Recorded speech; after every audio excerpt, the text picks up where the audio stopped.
Que me corrija se eu estiver errado, mas veio um cara aqui falar sobre TDAH e tal, e ele falou que o TDAH ele tem mais dificuldade nessas funções O executivas. TDAH ele tem uma dificuldade aumentada nas funções executivas, porque o que ele falou está correto.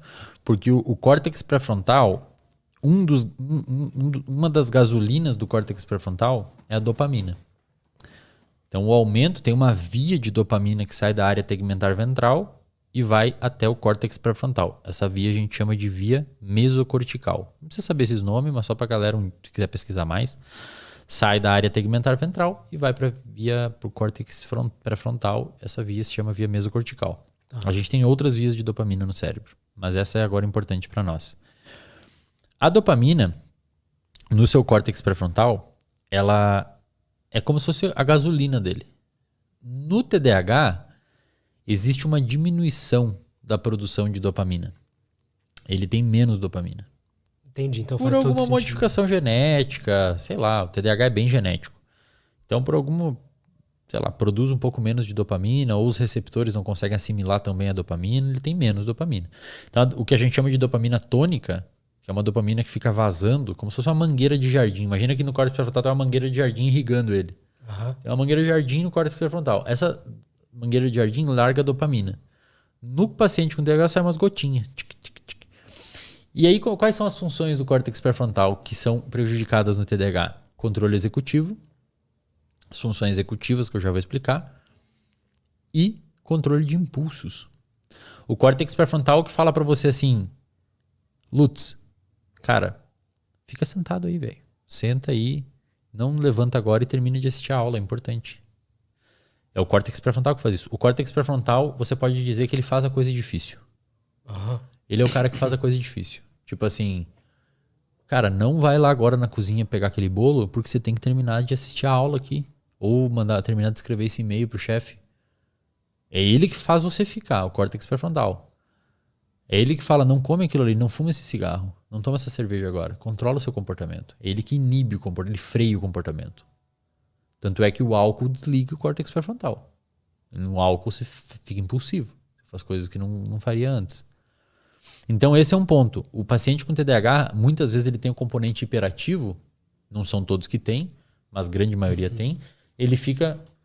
Tipo, ele não consegue ficar parado, porque o córtex pré-frontal não consegue segurar. Tipo assim, o freio tá... Ele pisa no freio, mas não funciona o freio.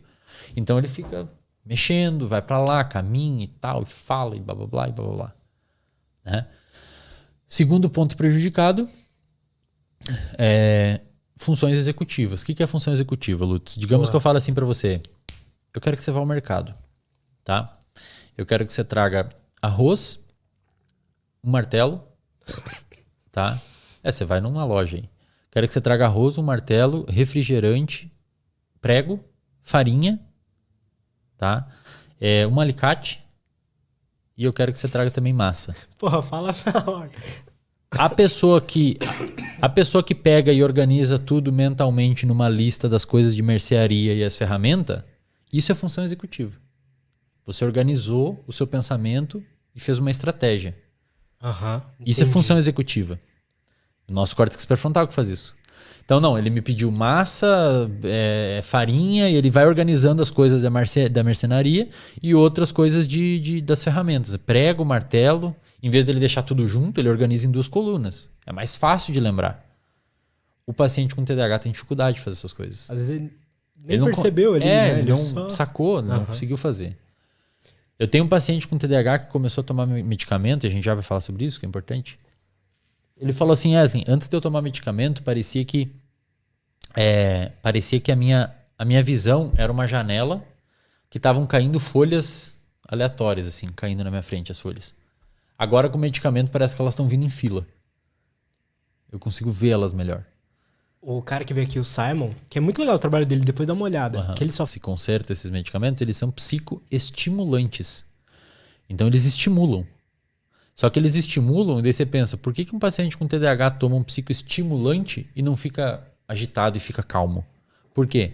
Porque você está aumentando a gasolina de uma região que freia o seu cérebro.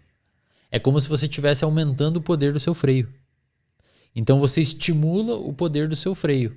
Então o paciente com TDAH, ele consegue ter mais controle do comportamento, ele consegue ter mais controle inibitório. Depois do medicamento. Depois do medicamento. E além disso, as funções executivas melhoram. Então, no TDAH, o medicamento é muito importante. Com o tempo, Lutz, e fazendo terapia, o paciente consegue viver tranquilamente sem medicamento, cara. Porque ele aprende. Ele aprende a se organizar. Tanto é que, não sei se ele falou isso aqui, mas provavelmente falou, só o medicamento muitas vezes não é suficiente. Uhum. No tempo, ele tem que criar estratégias, criar agenda para conseguir fazer rodar a vida dele. É, porque não adianta nada você...